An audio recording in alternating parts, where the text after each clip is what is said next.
Hello students, welcome to class 6 Science, chapter 9, the living organisms and their surroundings. Paheli and Bujo went on vacation to many places of interest. One such trip took them to the river Ganga in Rishikesh. They climbed the mountains of the Himalayas where it was very cold. They saw many kinds of trees on these mountains, oaks, pines and deodars, very different from the ones near their home on the plains. In yet another trip, they travelled to Rajasthan and moved on camels through the odd desert. They collected different kinds of cactus plants from this trip. Finally, they went on a trip to Puri and visited the sea beach dotted with cascorina trees. While recollecting all the fun that they had on these trips, a thought struck them. All these places were so different from one another. Some were cold, some were very hot and dry, and some places so humid. And yet, all of them had many organisms of various kinds. They tried to think of a place on earth where there may not be any living creatures. Bujo thought of places near his house. Inside the house, he tried the cupboards. He had thought that there may not be any living organisms here, but he found one tiny spider in the cupboard. Outside the home too, there did not seem to be any place you could think of that did not have any living creatures of some kind or the other. Paheli started thinking and reading about far away places. She read that people had even found tiny living organisms in the opening of volcanoes. Organisms and the surroundings where they live. Another thought that occurred to Paheli and Bujo was about the kinds of living organisms that were present in different locations that they had visited. The desert had camels, the mountains had goats and yaks, Puri had some other creatures like crabs on the beach, and such a variety of fish being caught by the fishermen at the sea. And then there did seem to be some creatures like ants that were present in all these different locations. The kinds of plants found in each of these regions were so different from the plants of the other regions. Habitat and adaptation. In the sea, plants and animals are surrounded by saline water. Most of them use the air dissolved in water. There is very little water available in the desert. It is very hot in the daytime and very cold at night in the desert. The animals and plants of the desert live on the desert soil and breathe air from the surroundings. The sea and the desert are very different surroundings, and we find different kinds of plants and animals in these two regions, isn't it? Let us look at two very different kinds of organisms from the desert and the sea. A camel and fish. The body structure of a camel helps it to survive in desert conditions. Camels have long legs which help to keep their body away from the heat of the sand. They excrete small amount of urine. Their dung is dry and they do not sweat. Since camels lose very little water from their bodies, they can live for many days without water. Let us look at different kinds of fish.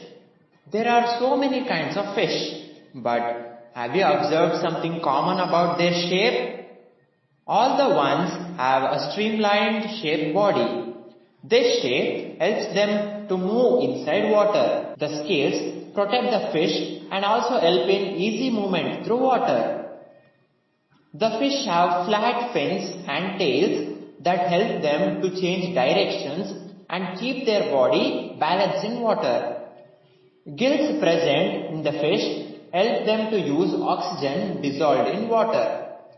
We see that the features of a fish help it to live inside the water, and the features of a camel helps it to survive in the desert.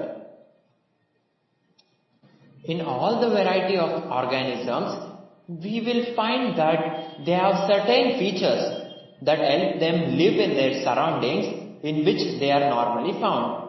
The presence of specific features or certain habitats which enable a plant or an animal to live in its surroundings is called adaptation. Different kinds of animals are adapted to their surroundings in different ways. The surroundings where organisms live is called habitat. The organisms depend for their food, water, air, shelter and other needs on their habitat. Habitat means dwelling place. Several kinds of plants and animals may share the same habitat. The plants and animals that live on land are said to live in terrestrial habitats. Some examples of terrestrial habitats are forest, grasslands, desert, coastal and mountain regions. On the other hand, the habitats of plants and animals that live in water are called aquatic habitats. Ponds, swamps, lakes, rivers and oceans are some examples of aquatic habitats. The living things such as plants and animals in a habitat are its biotic components. Various non-living things such as rock, soil, air and water, the habitat constitute its abiotic components. Adaptation does not take place in a short time. Over thousands of years, the abiotic factors of a region change. Those animals which cannot adapt to these changes die out, and the only adapted ones survive. Animals adapt to different abiotic factors in different ways. The result is variety of organisms present in different habitats. A journey through different habitats. Deserts. There are desert animals like rats and snakes which do not have the long legs that the camel has. To stay away from the intense heat during the day, they stay in burrows deep in the sand. These animals come out only during the night when it is cooler. Desert plants lose very little water through transpiration. The leaves in the desert plants are either absent, very small, or they are present in the shape of spines. This helps in reducing loss of water from the leaves through transpiration. The leaf-like structure you see in a cactus is in fact its stem. Photosynthesis in these plants is usually carried out by the stems. The stem is also covered with a thick waxy layer which helps in retaining water. Most of the desert plants have roots that go very deep into the soil for absorbing water. Mountain regions. These habitats are normally very cold and windy. In some areas, snowfall may take place in winters. There is a large variety of plants and animals living in these mountain regions. The trees here are normally cone-shaped and having sloping branches. The leaves of some of these trees are needle-like. This helps the rainwater and snow to slide off easily. There could be trees with shapes very different from those that are also present on mountains. They may have different kinds of adaptations to survive on the mountains. Animals living in the mountain regions are also adapted to conditions. They have thick skin or fur to protect them from cold. For example, yaks have long hair to keep them warm. Snow leopards has thick fur on its body, including feet and toes. This protects its feet from the cold when it walks on the snow. The mountain goat has strong hooves for running up the rocky slopes of the mountain. Grasslands. A lion lives in a forest or a grassland and is a strong animal that can hunt and kill animals like deer. It is light brown in color. Its light brown color helps it to hide in dry grasslands when it hunts for prey. The eyes in front of the face allow it to have a correct idea about the location of its prey. The deer is another animal that lives in forest and grassland. It has strong teeth for chewing hard plant stems of the forest. A deer needs to know about the presence of predators in order to run away from them and not become their prey. It has long ears to hear movements of predators. The eyes on the side of its head allow it to look in all directions for danger. The speed of the deer helps them to run away from the predators. Oceans. We already discussed how fish are adapted to live in the sea. Many other animals have streamlined body to help them move easily in water. There are some animals like squids and octopus which do not have this streamlined body. They stay deeper in the ocean near the seabed and catch any prey that moves towards them. However, when they move in water, they make their body shapes streamlined. These animals have gills to help them use oxygen dissolved in water. There are some animals like dolphins and whales that do not have gills. They breathe in air through nostrils or blowholes that are located on the upper parts of their heads. This allows them to breathe in air when they swim near the surface of water. They can stay inside the water for a long time without breathing.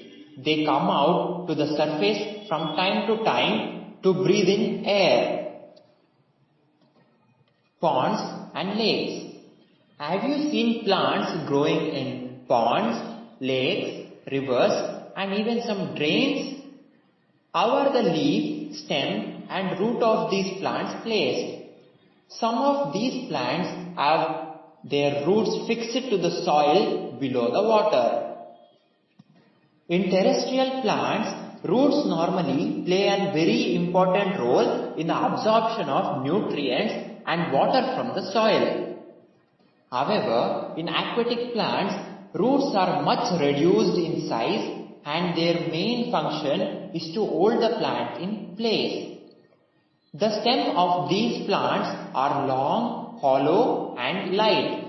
The stems grow up to the surface of water while the leaves and flowers float on the surface of water. Some aquatic plants are totally submerged in water. All parts of such plants grow underwater. Some of these plants have narrow and thin ribbon-like leaves. These can bend in the flowing water.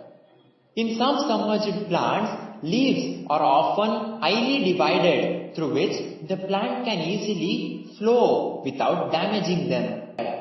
Frogs usually have ponds as their habitat. Frogs can stay both inside the pond water as well as move on land.